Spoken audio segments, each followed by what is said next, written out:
तो देखिए हम बात करें एक की आंदोलन भौमट आंदोलन सबसे पहली बात कहाँ कहाँ फैला है। तो देखिए ये आंदोलन हुआ था उदयपुर उदयपुर के कुछ तहसीलों में जैसे कोटड़ा गोगुंदा आदि क्षेत्रों में। ठीक है। और चल रहा है डोंगरपुर बांसवाड़ा और हम बात करें तो सिरोही। इन क्षेत्रों में ये आंदोलन जो है वो चरम पर है या चल रहा है। क्यों चल रहा है आंदोलन, क्यों नहीं, हम उन सब की बात करेंगे। सबसे पहले हम बात कर लेते हैं इस आंदोलन का नेतृत्व। आंदोलन का नेतृत्व यानी कि प्रत्येक आंदोलन जो नेतृत्व विहीन होता है वो सफल नहीं होता। अगर आंदोलन को सफल बनाना है तो उसमें एक बढ़िया नेतृत्व होना ही चाहिए, एक अच्छा नेतृत्व होना ही चाहिए। तो देखिए हम बात करते हैं सबसे पहले नेतृत्व की। इस समय इस आंदोलन को नेतृत्व देने वाले व्यक्ति थे मोतीलाल तेजावत। एक ही आंदोलन के नेता कौन है? मोतीलाल तेजावत है। मोतीलाल तेजावत का थोड़ा सा जीवन परिचय हमें देखना पड़ेगा। ठीक है। सबसे पहले यह आंदोलन झाड़ोल ठिकाने में इनमें छोटी छोटी गतिविधियों के साथ छोटे छोटे विरोध के रूप में चल रहा था, किंतु उस आंदोलन को गति विधिवत रूप से चलाने वाले जो हैं वो है मोतीलाल तेजावत। तो सबसे पहले मोतीलाल तेजावत का जीवन परिचय हम पढ़ें। सबसे पहले हम बात करते हैं जन्म। मोतीलाल तेजावत का जन्म 8 जुलाई 8 जुलाई 1887 को 8 जुलाई 1887 को एक गांव का नाम था कोल्यारी। कौन सा नाम है? कोल्यारी। और कोल्यारी जो गांव है वो कहाँ है? उदयपुर में। मोतीलाल तेजावत का जन्म 8 जुलाई 1887 को कोल्यारी गांव उदयपुर में हुआ। कोल्यारी गांव उदयपुर। कोल्यारी गांव कहाँ भाई? उदयपुर। देखो ध्यान से पढ़ना है, प्रश्न यहाँ से आते हैं। जनजाति और किसान आंदोलन से निश्चित ही परीक्षाओं में प्रश्न आते हैं। आज के दिन वंश की हम बात करें, जैसे गोहिल वंश है, चौहान वंश है, गुर्जर प्रतिहार वंश है, इन वंशों से प्रश्न कम आते हैं। किंतु ये जो आधुनिक इतिहास है राजस्थान का, राजस्थान के आधुनिक इतिहास की बात करें, जैसे प्रजामंडल है, एकीकरण है, ठीक है, किसान आंदोलन है, जनजाति आंदोलन, राजस्थान में 1857 की क्रांति है, इनसे सर्वाधिक प्रश्न आते हैं। तो मोतीलाल तेजावत का जन्म 8 जुलाई 1887 को कोल्यारी गांव में उदयपुर में। ध्यान हो तो कोल्यारी गांव वही है जब महाराणा प्रताप हल्दी घाटी का युद्ध करके जा रहे थे, युद्ध क्षेत्र को छोड़कर, तो घायल हो गए थे, इसलिए महाराणा प्रताप ने कोल्यारी गांव में अपना केंद्र बनाकर और अपना इलाज करवाया था। वो ही एक कोल्यारी गांव है।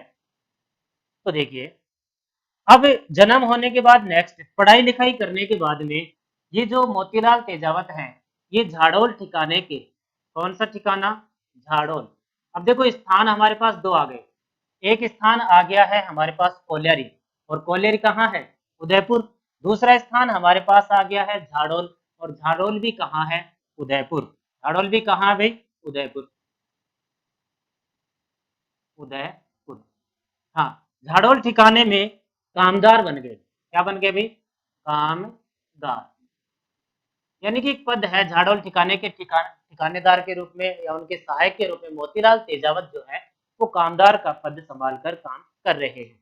तो देखिए क्या हुआ, यहाँ रहते रहते जब जनजातियों के संपर्क में आए, लोगों से मिले, तो महसूस हुआ कि बहुत से ऐसे लोग हैं जिनको सही मात्रा में या सही तरीके से उनको पोषण भी नहीं मिल पा रहा। ऐसे लोग हैं जिनको समाज से बहिष्कृत किया गया है, जो समाज से दूर रहते हैं, जंगलों में रहते हैं, अपना जीवन यापन किस तरीके से व्यतीत करते हैं, तो उनकी सेवा करने का विचार इनके मन में आया और कामदार के पद से कुछ दिनों के बाद में ही इस्तीफा दे दिया। क्या दे दिया भाई? इस्तीफा। और भीलों के जो आंदोलन, जो भीलों का जो सामाजिक सुधार का जो आंदोलन चल रहा था, उस आंदोलन से जुड़ गए। आंदोलन से जुड़ गए। मनीषा छबरवाल, हेलो। हाँ देखिए अब आंदोलन से जुड़ने के बाद क्या होता है, आंदोलन की शुरुआत हम देखते हैं। आंदोलन की शुरुआत या आंदोलन शुरू कहाँ, प्रारंभ कैसे हुआ, कब हुआ? आंदोलन प्रारंभ हुआ 1921 में। 1921 में एक स्थान है, स्थान का नाम है मात्रे कुंडिया। स्थान का क्या नाम है भाई? मातृकुंडिया। ये जो मातृकुंडिया स्थान है ना, ये स्थान भी है चित्तौड़गढ़ में। देखो अभी तक हमारे सामने 3-4 स्थान आ गए हैं। चित्तौड़गढ़, चित्तौड़गढ़ का एक परगना है रासमी परगना, रासमी परगना। चित्तौड़गढ़ के रासमी परगना में एक स्थान है मातृकुंडिया। इस मातृकुंडिया से आंदोलन की शुरुआत हुई। तो क्या आप मुझे एक प्रश्न का उत्तर दे सकते हो? यहाँ एक शब्द आया है, शब्द आया है परगना, यानी कि परगना पहली बार किस शासक ने मेवाड़ में लागू किया था? मेरे द्वारा ही पूछा गया प्रश्न है, मैंने ही ये प्रश्न इसी क्लास में पूछा था। तो क्या आप मुझे बता सकते हो कि परगना शब्द, जो परगना एक प्रशासन की इकाई है, इस इकाई को पहली बार किस शासक ने लागू किया था? बताएं। तो परगना जो हम बात करें, चलो हम उत्तर की बात कर लेते हैं। परगना पहली बार मेवाड़ के राजा करण सिंह ने लागू किया था। जिले से नीचे की इकाई परगना के रूप में मानी गई और मेवाड़ के राजा ने लागू किया था। तो मातृकुंडिया से शुरू हो गया। ये मातृकुंडिया जो है, इसे हम, ये जो मातृकुंडिया है, इसे कहा जा सकता है अलग अलग नामों से। इसे कहते हैं राजस्थान का हरिद्वार। इसे राजस्थान का क्या कहते हैं? हरिद्वार। ये भीलों का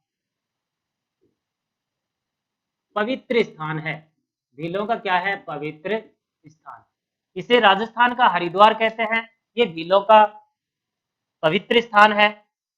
यहाँ पर प्रतिवर्ष भील लोग एकत्रित होते हैं और एकत्रित होकर वो अपने से संबंधित, जैसे शादी विवाह से संबंधित ऐसी बातें किया करते हैं। ठीक है, विवाह संबंध भी यहीं पर तय किया करते हैं। तो 1921 में यहीं पर मोतीलाल तेजावत आए और भीलों को एकत्रित करने की बात की और भीलों को एकता की शपथ दिलाई कि जब तक आप एक नहीं होंगे तब तक आपकी समस्या का समाधान भी नहीं होगा। ये सारी बात हुई। अब यहीं से भीलों को एकत्रित करके और मोतीलाल तेजावत जो है वो पहुंचे पिछोला झील। कहाँ पहुंच गए? पिछोला झील। कुछ भीलों को अपने साथ लिए और पिछोला झील कहाँ है? उदयपुर। पिछोला झील कहाँ है भाई? उदयपुर। यहाँ पहुंच गए। अब यहाँ पिछोला झील पहुंचे तो देखिए क्या बात हुई। यहाँ से मोतीलाल तेजावत ने 21 सूत्री मांग रखी। 21 सूत्री मांग रखी किसके सामने? राणा के सामने। इस समय राणा है फतेह सिंह। राणा कौन है भाई? फतेह सिंह। राणा फतेह सिंह के सामने 21 सूत्री मांग रख दी।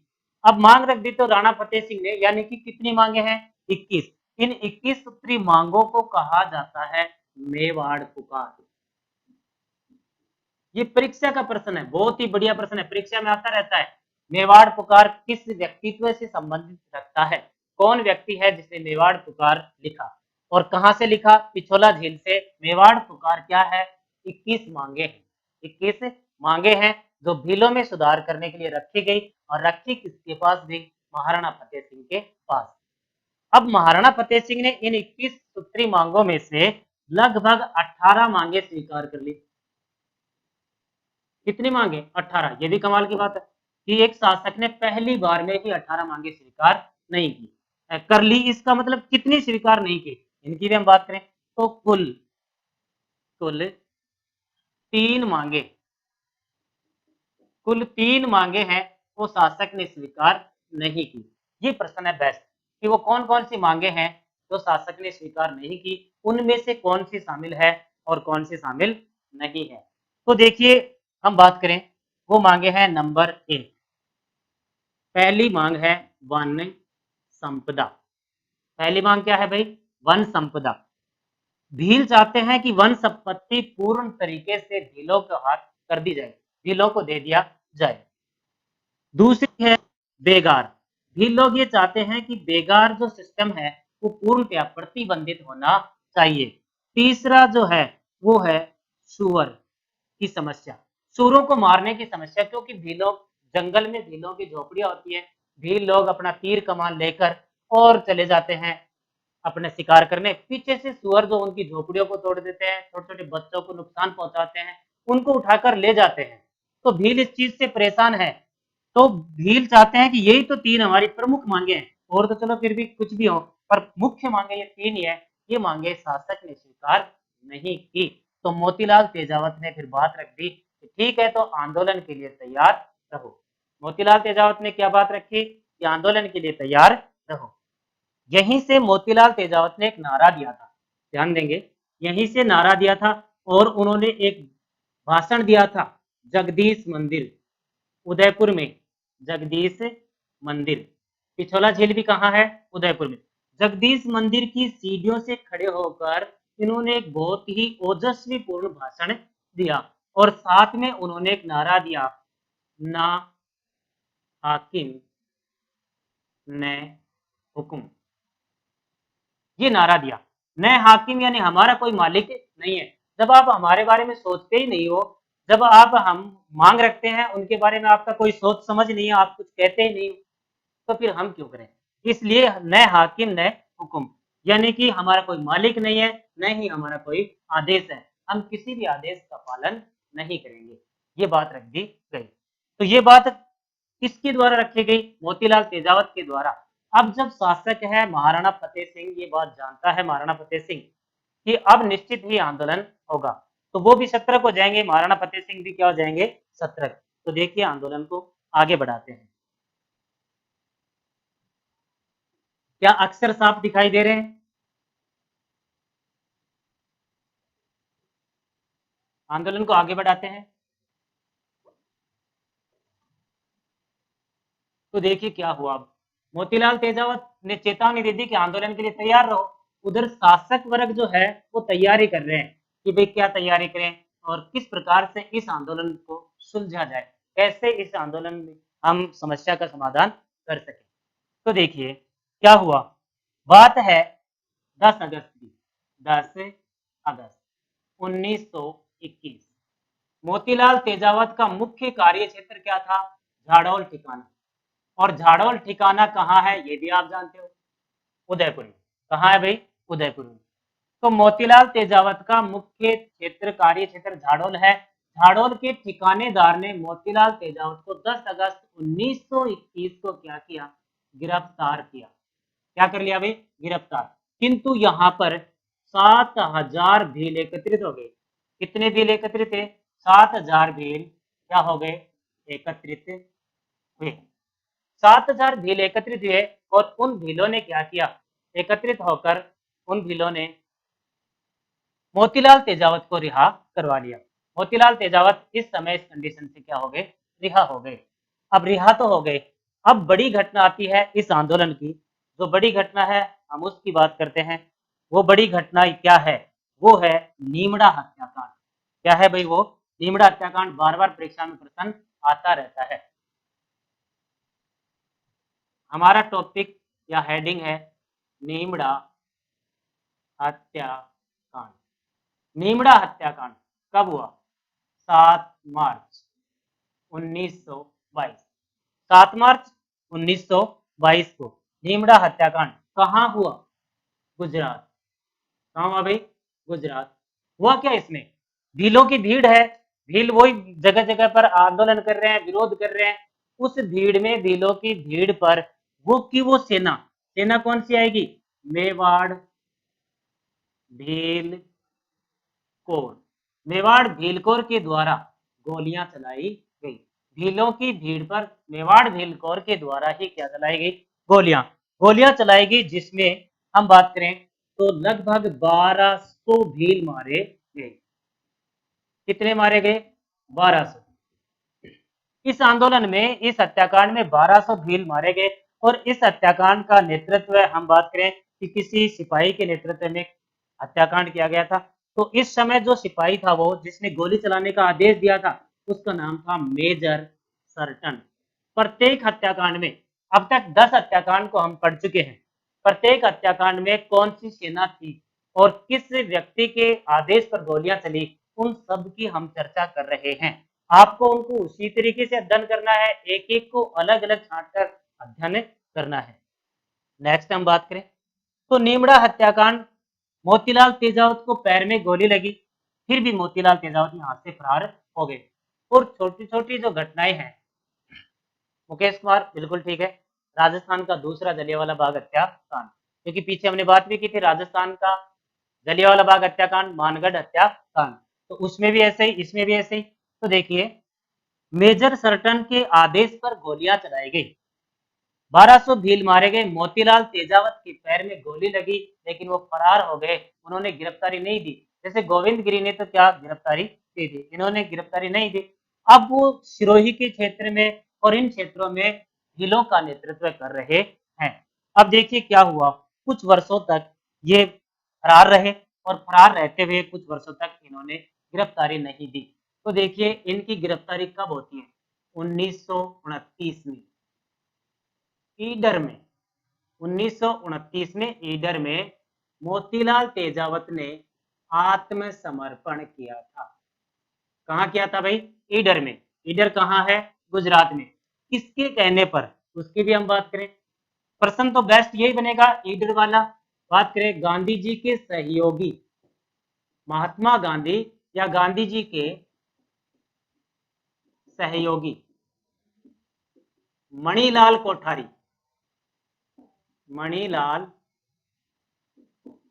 कोठारी, गांधी जी के सहयोगी मणिलाल कोठारी के कहने पर मोतीलाल तेजावत ने ईडर में क्या कर दिया, आत्मसमर्पण। ईडर में क्या कर दिया, एक math point. Good afternoon, class को लाइव पूरा देखें, कोई प्रश्न मन में हो तो निश्चित ही करें या फिर हम जो प्रश्न करते हैं उसका आंसर दें। बहुत बढ़िया। देखिए, मेजर सर्टन के गोली चलाने के आदेश से मोतीलाल तेजावत के पैर में गोली लगी लेकिन वो बैठे नहीं, फरार हुए। 1929 तक फरार रहे, सिरोही के क्षेत्र में आंदोलन को नेतृत्व देते रहे। किंतु महात्मा गांधी के सहयोगी मणिलाल कोठारी के कहने पर ईडर, ईडर गुजरात, ईडर कहाँ, गुजरात, यहाँ पर समर्पण किया। समर्पण किया तो इनको भी 10 वर्ष की सजा सुनाई गई। कितने वर्ष की, 10, कितने वर्ष की भाई, 10 वर्ष की सजा दी गई। सजा दी गई किसके द्वारा, ये एक बहुत ही बढ़िया प्रश्न है। सजा दी गई महेंद्र राज सभा के द्वारा, महेंद्र राज सभा। ये जो महेंद्र राज सभा है ना, ये मेवाड़ की क्या है, न्याय की सभा। मेवाड़ की क्या है भाई, ये न्याय की सभा। इसके द्वारा 10 वर्ष की सजा दी गई, किंतु कालांतर में मोतीलाल तेजावत 7 वर्ष के बाद रिहा हो गए। कितने वर्ष के बाद, 7 वर्ष। यानी कि 1936 में मोतीलाल तेजावत जो है वो क्या हो गए, रिहा हो गए। और उसके बाद में प्रथम आम चुनाव, जब 1952 में आम चुनाव है, उसमें सांसद बने, लोकसभा सदस्य के रूप में खड़े हुए और चुनाव जीता।